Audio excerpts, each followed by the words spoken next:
कुमठानाका येथील लेप्रसी हॉस्पिटलच्या जागेत अतिक्रमण करून महानगरपालिकेचे कामकाज रोखल्याप्रकरणी 9 जणांविरुद्ध सदर बाजार पोलीस ठाण्यात गुन्हा दाखल झाला आहे। हा प्रकार 15 सप्टेंबर रोजी रात्री 8च्या सुमारास घडला। कुष्ठरोगांसाठी सोलापूर महानगरपालिकेच्या वतीने कुमठानाका येथे लेप्रसी हॉस्पिटलचे कामकाज केले जात होते।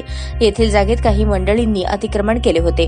हॉस्पिटलचे काम सुरू करत असताना विशेष करून सरकारी कामात अडथळा निर्माण केला। महानगरपालिकेच्या जागेत बेकायदेशीरपणे अतिक्रमण करून त्यांनी मिळकतीचा ताबा मिळवण्याचा प्रयत्न केला। काम करणाऱ्या महानगरपालिकेच्या कर्मचाऱ्यांना दमदाटी करून त्यांच्या जीवितास धोका निर्माण केला, अशी फिर्याद सोलापूर महानगरपालिकेचे डॉक्टर प्रसाद मरेप्पा कुमार वय 45 यांनी दिली आहे। या प्रकरणी नोंदणीकृत मेट्यू ख्रिश्चन स्मशानभूमीचे विश्वस्त Ravindra Samuel Salvi, Nixon Philip Adsule, Raju Harishchandra Gaikwad, Pravin David Zombade, Anant Amrut Bhosale, Ashok Samson Sasane, Sunil Sumantrao Jadhav, Moses Pradeep Bansode सर्वजण राहणार सोलापूर यांच्या विरुद्ध भारतीय न्याय संहिता कलम 132, 329, 1, 3, 5 प्रमाणे गुन्हा दाखल झाला आहे। पोलीस उपनिरीक्षक साखरे तपास करत आहेत।